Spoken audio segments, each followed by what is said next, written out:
Tourists! We've been staring at that door for hours hoping you'd come through it.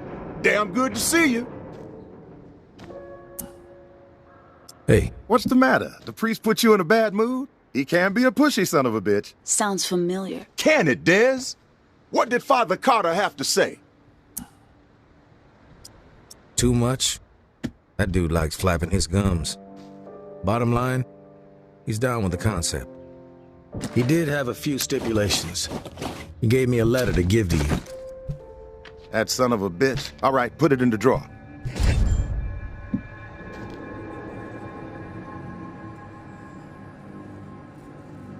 Man of God, my ass. He's a wolf, this guy. Shifty, but fuck it. He can have it his way. With the preacher bringing his exiles to the table, we will have people in every corner of this city.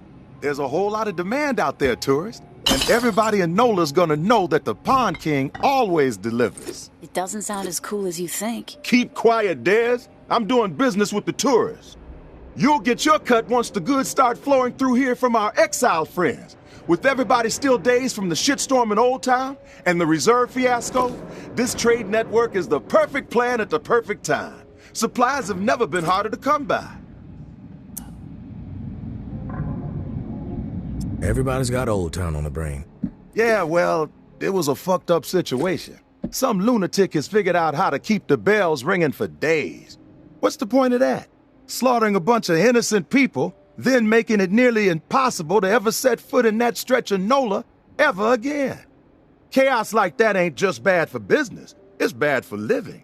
Hope Mama gets a hold of that fucker, gives them what they deserve. I heard it was some tower guy who went rogue. Yeah, but you know what they say, Pumpkin.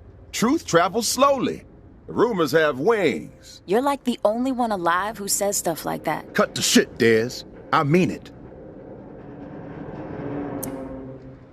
Just make sure my cut is substantial, Sonny. Then we won't have a problem. I'll tell you what I tell all my associates. I haven't operated this fine establishment for 28 years, through a fucking apocalypse even, by breaking my promises. You've got my word, and my word is good as solid gold. It's true. He does say that to everybody. That's enough, Dez. One thing you gotta know about the exiles, they're like catfish, night feeders. So you'll need to venture out after dark to do business with them.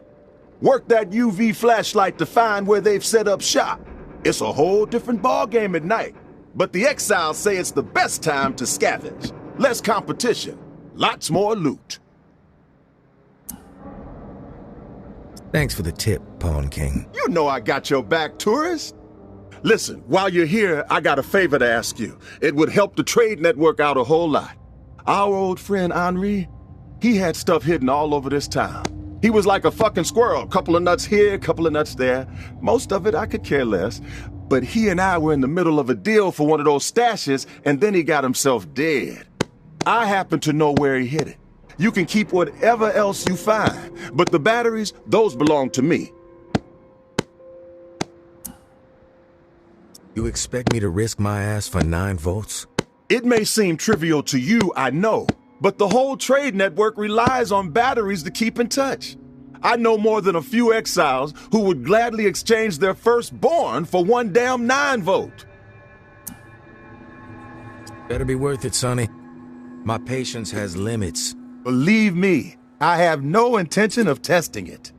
So it sounds like we got us a deal then. The spot ain't too far from here. An old recording studio in the French Quarter. Lots of fond memories. Henri and I used to do session gigs there. Him on slide, me on bass. We even played with Slim Dog Fortune once, if you can believe that. You knew Slim Dog?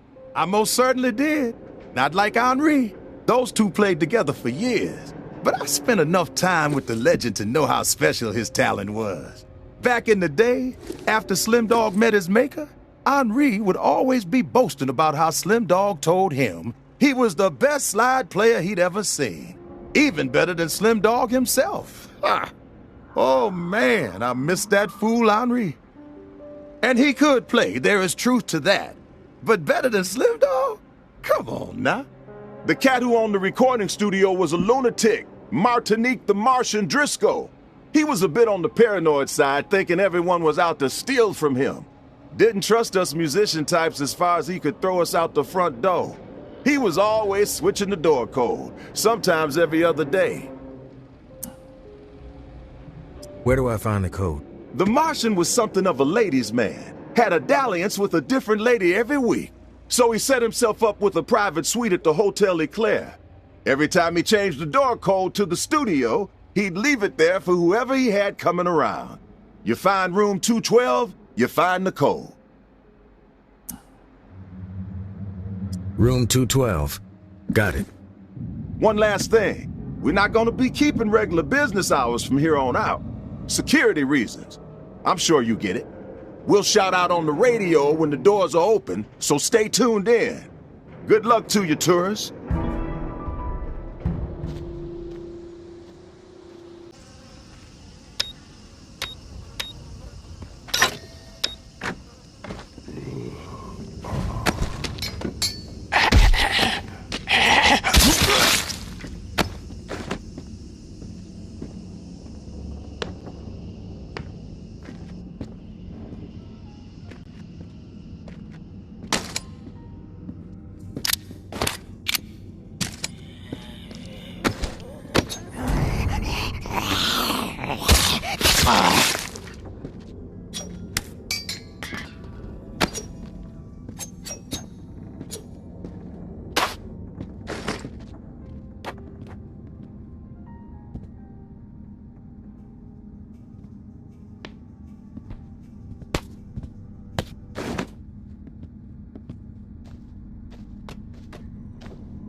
The tourist.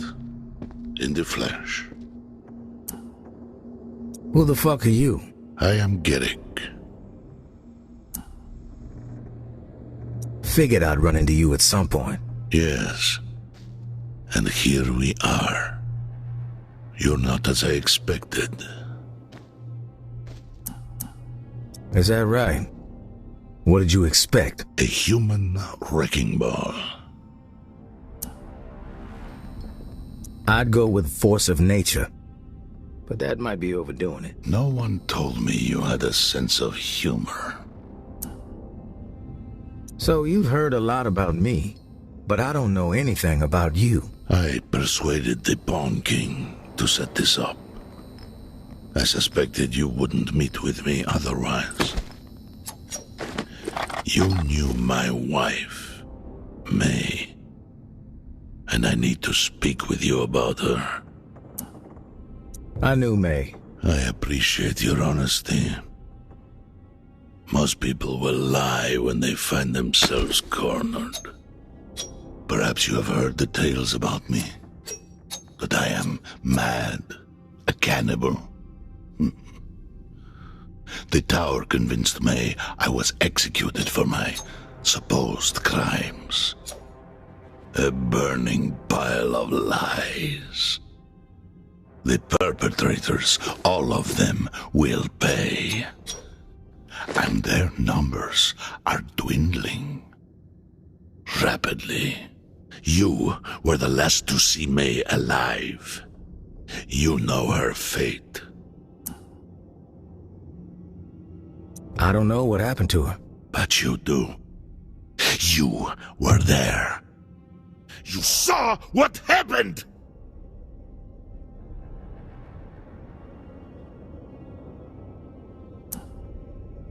I just told you I wasn't there. I don't know what happened to her. Lies exactly as I suspected.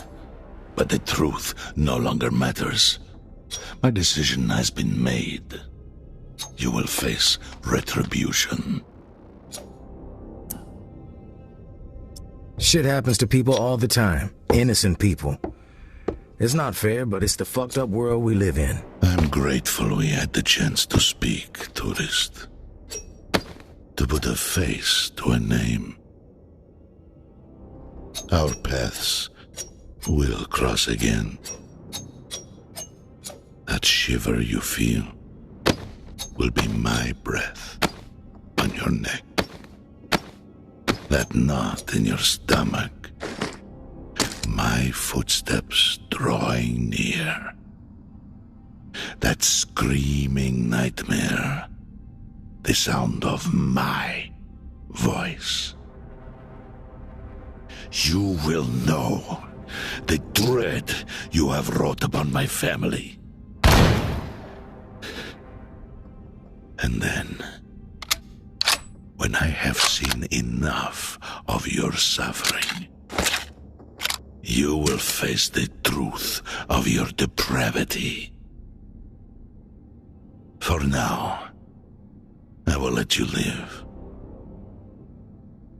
But only for as long as it amuses me.